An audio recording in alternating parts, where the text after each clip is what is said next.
ગુજરાતમાં મનોરંજન અને પ્રવાસના નામે ચાલતા વોટર પાર્ક અને સ્વિમિંગ પૂલ માસૂમ બાળકો માટે મોતનું કારણ બની રહ્યા છે। રાજ્યમાં 2 દિવસમાં આવી 3 ઘટનાઓ સામે આવી। રાજ્યમાં 3 અલગ અલગ જિલ્લામાં 3 પરિવારોના માસૂમ બાળકોએ સ્વિમિંગ પૂલ અને વોટર પાર્કના પાણીમાં ડૂબી જવાથી જીવ ગુમાવ્યો। જામનગર, જૂનાગઢ અને સુરતમાં આ ઘટના બની અને આ ઘટનાઓ રિસોર્ટ અને ફાર્મ હાઉસમાં સુરક્ષા વ્યવસ્થા અને આ અંગે તપાસ કરવાની વહીવટી તંત્રની નિષ્ક્રિયતા સામે અનેક સવાલો ઊભા કરે છે।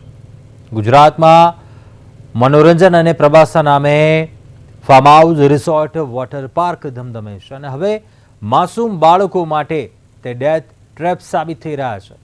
રાજ્યમાં છેલ્લા 24 કલાકમાં 3 અલગ અલગ જિલ્લામાં કાળજું કંપાવી દે તેવી ઘટના બની, જેમાં 3 નિર્દોષ બાળકોએ સ્વિમિંગ પૂલ અને વોટર પાર્કના પાણીમાં ડૂબી જવાથી પોતાનો જીવ ગુમાવ્યો। જામનગર, જૂનાગઢ, સુરતના કામરેજમાં બનેલી આ ઘટનાઓએ રિસોર્ટ સંચાલકોની સુરક્ષા વ્યવસ્થા, વહીવટીતંત્રની નિષ્ક્રિયતાની સામે અનેક સવાલો ઊભા કર્યા છે અને આ 3 ઘટના બાદ લોકોની સુરક્ષા પર કેટલાક સવાલો ઊભા થાય છે, જેમ કે લાઇફગાર્ડની ફરજિયાત હાજરી ક્યાં, ગેરકાયદેસર ફાર્મ હાઉસ પર લગામ ક્યારે અને આ માસૂમોના મોતનો જવાબદાર કોણ? સરકારી નિયમો અનુસાર કોઈપણ કોમર્શિયલ સ્વિમિંગ પૂલ હોય કે વોટર પાર્ક જ્યાં સર્ટિફાઈડ લાઇફગાર્ડ તૈનાત હોવા અનિવાર્ય હોય છે, તો આ 3 ઘટના વખતે લાઇફગાર્ડ ક્યાં ગાયબ હતા? કામરેજ અને અન્ય ગ્રામ્ય વિસ્તારોમાં ભાડે અપાતા ખાનગી ફાર્મ હાઉસના પૂલ માટે કોઈ ચોક્કસ સુરક્ષા ગાઈડલાઇનનું પાલન થાય છે કે નહીં, તેનું ચેકિંગ કેમ નથી થતું? નફો કમાવાની લાહીમાં લોકોની જીવન સાથે આ ખિલવાડ કરતા સંચાલકો સામે માત્ર અકસ્માત મોતનો ગુનો કેમ? ગુજરાતમાં 24 કલાકમાં બનેલી આ 3 ઘટના આંખ ઉઘાડનારી છે। જ્યાં સુધી વહીવટી તંત્ર આવા રિસોર્ટ અને વોટર પાર્કના લાયસન્સ, સેફટી ઓડિટ, ફાયર સેફટીની કડક તપાસ નહીં કરે ત્યાં સુધી આવા માસૂમ બાળકોના જીવ જોખમમાં મુકાતા રહેશે। વાલીઓએ પણ પોતાના બાળકોને પાણીની આસપાસ એકલા ન છોડવા માટે અત્યંત સાવધાન રહેવાની પણ જરૂર છે।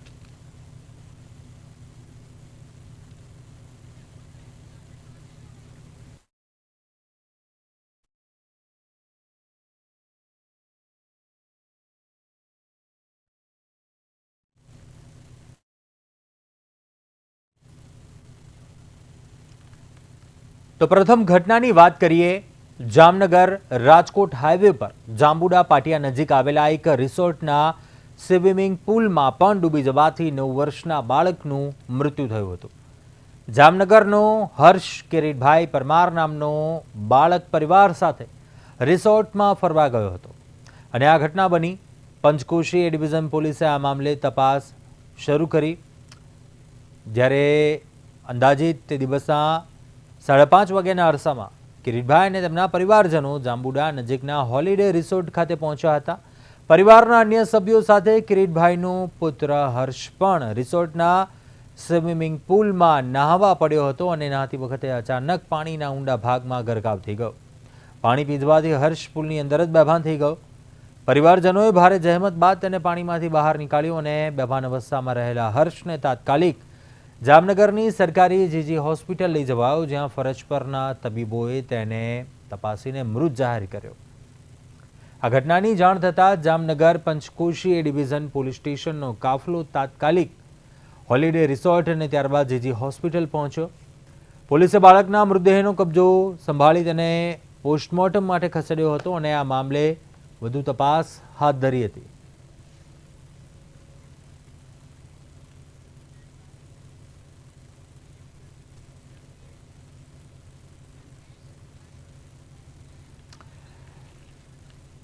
સંવાદદાતા જગદીશ ખેતિયા લાઈવ જોડાયા છે। જગદીશ, જે ઘટના બની હતી જામનગરમાં ખૂબ જ કરુણ પ્રશ્ન એ થઈ રહ્યો છે, 24 કલાકમાં રાજ્યમાં આવી 3 પ્રકારની આવી અલગ અલગ ઘટનાઓ સામે આવી છે। જામનગરમાં જે બનાવ બન્યો હતો ક્યાં બેદરકારી અને લાપરવાહી દાખવવામાં આવી હતી? પરિવારજનોએ શું આક્ષેપ કર્યા છે આ મામલે અને પોલીસ તરફથી શું કાર્યવાહી કરવામાં આવી છે? જી, આ ઘટનામાં જ્યારે જામનગરના જાંબુડા પાટિયા નજીક જે એક રિસોર્ટ આવેલો છે, તેમાં 7 વર્ષીય હર્ષ કિરીટભાઈ પરમાર નામના બાળકનું પાણીમાં ડૂબી જવાથી મોત નીપજ્યું હતું અને તેને તાત્કાલિક પોસ્ટમોર્ટમ માટે જામનગરની જીજી હોસ્પિટલ ખાતે ખસેડવામાં આવ્યું હતું, જ્યાં સારવાર દરમિયાન જ તેનું મોત નીપજ્યું હતું. અને સમગ્ર ઘટનાને મામલે પોલીસ દ્વારા હાલ તપાસ ના ચક્રો ગતિમાન કરી અને તપાસ ચાલુ કરવામાં આવી. ચોક્કસથી ખાસ કરીને વાત કરીએ, પ્રશ્ન એ થઈ રહ્યો છે લાપરવાહી બેદરકારી આખરે ક્યાં દાખવવામાં આવી હતી? રિસોર્ટના જે સંચાલકો હતા તેમના તરફથી શું કોઈ તેમના વિરુદ્ધ કાર્યવાહી કરી છે પોલીસે આ મામલે? શું કોઈ ફરિયાદ દાખલ થઈ છે કે કેમ? આ મામલે લાઇફગાર્ડ ત્યાં હાજર હતા કે કેમ? તેવા અનેક પ્રશ્નો છે. પોલીસ તરફથી શું કાર્યવાહી કરવામાં આવી છે આ મામલે? તેમજ રિસોર્ટના જે સંચાલકો છે તેમનું શું કહેવું છે? જે હાલ સમગ્ર મામલે પોલીસ દ્વારા સમગ્ર ઘટનાની હાલ તપાસ નિષ્પક્ષપણે ચલાવાઈ રહી છે. તેના દ્વારા ત્યાં હોલિડે રિસોર્ટમાં જઈને પણ સમગ્ર ઘટનાનું નિરીક્ષણ પોલીસ દ્વારા કરવામાં આવ્યું હતું અને આ મામલે રિસોર્ટની કોઈ બેદરકારી છે કે શું છે, કે પછી પરિવારનો કોઈ આમાં ભૂલ છે કે શું છે, સમગ્ર મામલે પોલીસ દ્વારા હાલ નિષ્પક્ષ તપાસ ચલાવવામાં આવી રહી છે. જી ચોક્કસથી આપની પાસે શું કોઈ એવી વિગતો મળી છે આ ઘટનાને લઈને? કેમ કે રિસોર્ટની સુરક્ષા વ્યવસ્થાને લઈને પ્રશ્નો ઊભા થઈ રહ્યા છે. ખૂબ જ એક ગંભીર ખામી અને આ ત્રુટિ દેખાઈ રહી છે. નાનું બાળક પુલમાં પહોંચી જાય છે, લાઇફગાર્ડ ત્યાં હાજર હતા કે કેમ? તે મામલે શું કોઈ વિગત જાણવા મળી છે કે સાથે જ પોલીસ તપાસ દરમિયાન શું કોઈ એવા સીસીટીવી કોઈ એવી ખામી હતી સુરક્ષા વ્યવસ્થામાં? તે મામલે શું કોઈ વસ્તુ ધ્યાને આવી છે કે કેમ કાર્યવાહી તપાસ દરમિયાન? જી, હાલ તો આ સમગ્ર મામલે પોલીસ દ્વારા તપાસ ચલાવવામાં આવી રહી છે. પોલીસે ત્યાં ઘટના સ્થળનું નિરીક્ષણ પણ કર્યું હતું, પણ હવે સમગ્ર નિષ્પક્ષપણે જે તપાસ ચાલુ છે, તપાસ પૂર્ણ થઈ સ્પષ્ટ ચિત્ર સ્પષ્ટ થશે. ચોક્કસથી જગદીશ, આભાર વિગતો જાણવા બદલ. પરંતુ ખૂબ જ ગંભીર ઘટના જ્યાં બાળકના મોતથી પરિવારજનો શોકમાં ગરકાવ છે હાલ, પરંતુ પ્રશ્ન એ થઈ રહ્યો છે એ લાપરવાહી દાખવવામાં આવી અને રિસોર્ટની સુરક્ષા વ્યવસ્થા સામે સૌથી મોટો પ્રશ્ન ઊભો થઈ રહ્યો છે. જામનગર જ્યાં રિસોર્ટમાં આવેલા આ પુલમાં 9 વર્ષનું બાળક ડૂબી જાય છે. પ્રશ્ન એ થઈ રહ્યો છે કે શું તે સમયે કોઈ લાઇફગાર્ડ ત્યાં હાજર હતો કે કેમ?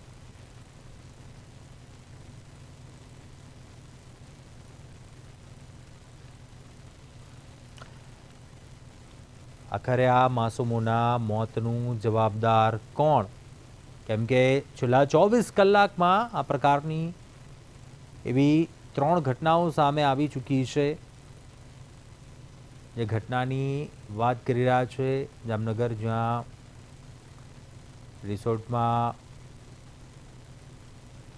નાનું માસૂમ બાળક જે ડૂબી જાય છે, પરંતુ પ્રશ્ન એ થઈ રહ્યો છે સુરક્ષા વ્યવસ્થા એ પુલ પાસે શું કોઈ લાઇફગાર્ડ હાજર હતો કે કેમ? વોટરપાર્કના સંચાલકો છે, સુરક્ષા વ્યવસ્થામાં આખરે શું કોઈ એવી ખામી છે?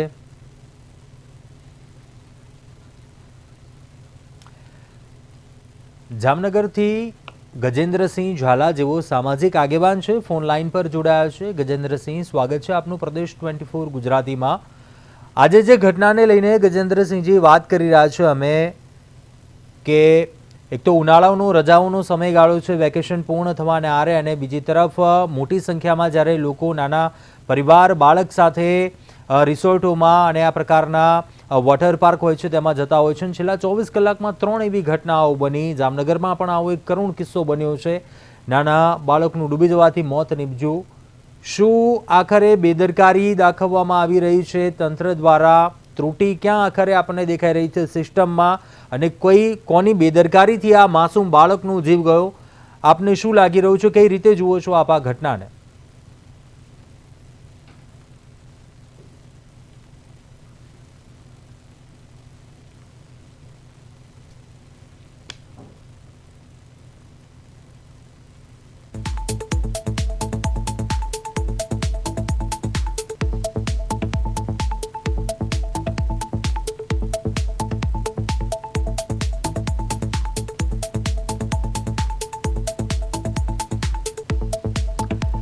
ગજેન્દ્રસિંહ ઝાલા સામાજિક આગેવાન છે, ફોન લાઈન પર જોડાયા છે જામનગરથી. ગજેન્દ્રસિંહજી, સ્વાગત છે આપનું પ્રદેશ 24 ગુજરાતીમાં. ગજેન્દ્રસિંહજી, કઈ રીતે જુઓ છો આપ ઉનાળાનો સમયગાળો, વેકેશન પૂર્ણ થવાનો આ સમય છે અને મોટી સંખ્યામાં પરિવાર તેમના બાળકોને લઈને આ રિસોર્ટો હોય કે વોટર પાર્ક તેમાં જતા હોય છે, પરંતુ આખરે સેફટીને લઈને પ્રશ્ન થઈ રહ્યો છે. સિસ્ટમમાં આખરે ક્યાં ત્રુટી છે, વોટર પાર્ક કે રિસોર્ટ છે, સુરક્ષા વ્યવસ્થામાં આખરે ક્યાં ખામી દેખાઈ રહી છે આપને? આજે કરુણ ઘટનાઓ બની, કઈ રીતે જુઓ છો આપ? જી ચોક્કસ.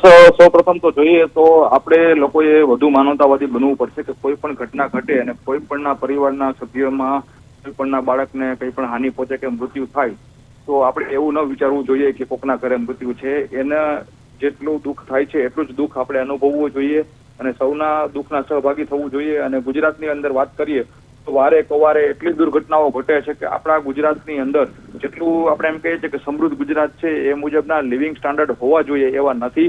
તમે જુઓ કે આપણે સુરતની અંદર અગ્નિકાંડ હોય, રાજકોટની અંદર ગેમનો અગ્નિકાંડ હોય, મોરબી ઝૂલતો પુલ તૂટી ગયો હોય, અત્યારે બાળકો સ્વિમિંગ પુલમાં અને વોટર પાર્કમાં ડૂબી રહ્યા હોય.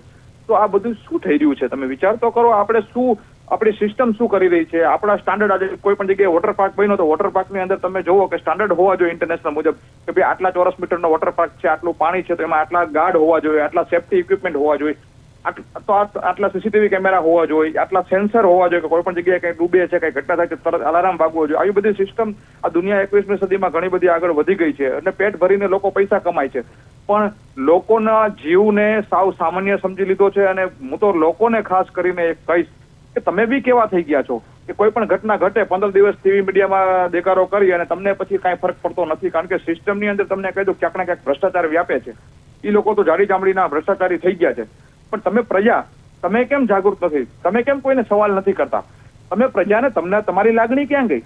આજે એવું ન વિચારો, આજે જેના ઘરે જેનું બાળક છે કાલ સવારે મારા ને તમારા પરિવારમાં પણ આવી દુર્ઘટના ઘટશે, કારણ કે આપણે બધે જવાના છીએ. આપણે રોડ, રસ્તા, વોટર પાર્ક, આપણા બાળકો ટ્યુશન જશે, સ્કૂલમાં જશે, ગેમ ઝોનમાં જશે, આપણે કોઈ જગ્યાએ પુલ ઉપર ફરવા જશું, કોઈ પર્યટન સ્થળ હોય, જાહેર સ્થળ હોય, આવી બધી દુર્ઘટનાઓ ઘટશે તો આજે નહીં તો કાલે આપણે ને આપણો પરિવાર એનો ભોગ બનશું. આ વિચારવું જોઈએ. તમને કહું, રાજકોટનો અગ્નિકાંડ થયો, અગ્નિકાંડ પછી રાજકોટના 5000 લોકો પછી પાછા ભેગા થઈને બીજી વાર ગયા હિસાબ લેવા તંત્ર પાસે કે ભાઈ આ ઘટના ઘટી, એના એ ઘટના માટે જવાબદાર લોકો પર શું તમે પગલા લીધા?